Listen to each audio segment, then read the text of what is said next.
রাজনৈতিক দলগুলোর সাথে আলোচনা করেই মিয়ানমারে মানবিক করিডোর দেয়ার নিয়ে সিদ্ধান্ত নেওয়া হবে বলে জানিয়েছে প্রধান উপদেষ্টার কার্যালয়।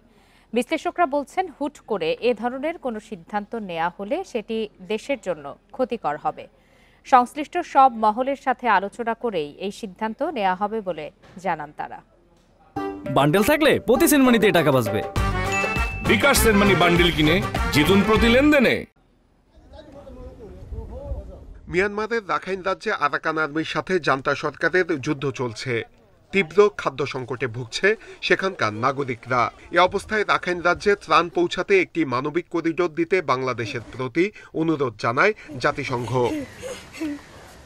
সম্প্রতি এক সংবাদ সম্মেলনে পররাষ্ট্র উপদেষ্টা এ বিষয়ে শর্ত সাপেক্ষে নীতিগত সম্মতির কথা জানান। এরপরই শুরু হয় নানা সমালোচনা। সেই শর্তাবলী যদি পালিত হয় আমরা এটা অবশ্যই কোঅপারেট করব, ইউএনের তত্ত্বাবধানে অবশ্যই। বিএনপি সহ বেশ কয়েকটি রাজনৈতিক দলের পক্ষ থেকে জানানো হয় এটি দেশের সার্বভৌমত্বের জন্য হুমকির কারণ হতে পারে। এই সিদ্ধান্তের সঙ্গে আমাদের স্বাধীনতা, সার্বভৌমত্ব এবং ভবিষ্যতে এই অঞ্চলের শান্তি স্থিতিশীলতা জড়িত আছে। আন্তর্জাতিক সম্পর্ক বিশ্লেষকরা বলছেন, এই করিডোর হলে সেখানে নিরাপত্তা ঝুঁকির আশঙ্কা রয়ে যাবে। যে সিদ্ধান্তই হোক তা নিতে হবে রাজনৈতিক দলগুলোর ঐক্যমতের ভিত্তিতে। আমাদের সার্বভৌমত্বের জন্য সব দিক থেকে এটা অনেক বড় ইমপ্লিকেশন। তো সেই জন্য আমি মনে করি যে এটা একটা আমাদের উচিত ছিল একটা সব আমাদের রাজনৈতিক দলকে ডেকে ওদের সঙ্গে আলোচনা করা। এটা আমরা লক্ষ্য করছি। প্রধান উপদেষ্টার কার্যালয় বলছে, যদি রাখাইন রাজ্যে জাতিসংঘের নেতৃত্বে কোনো মানবিক সহায়তা দেয়া হয় তবে বাংলাদেশ তার লজিস্টিক সহায়তা দিতে আগ্রহী থাকবে। রাজনৈতিক দলের সাথে আলোচনা করেই এই সিদ্ধান্ত নেওয়া হবে।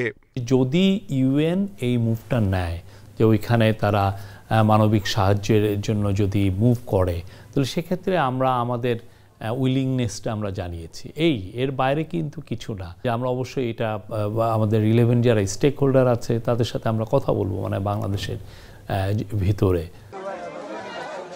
এই অবস্থায় রোহিঙ্গাদের প্রত্যাবাসন প্রক্রিয়াটা কিভাবে সহজ করা যায় সেটি নিয়েও আলোচনা চলছে বলে জানিয়েছে প্রধান উপদেষ্টার কার্যালয়। নূরে আলম, ইন্ডিপেন্ডেন্ট নিউজ, ঢাকা।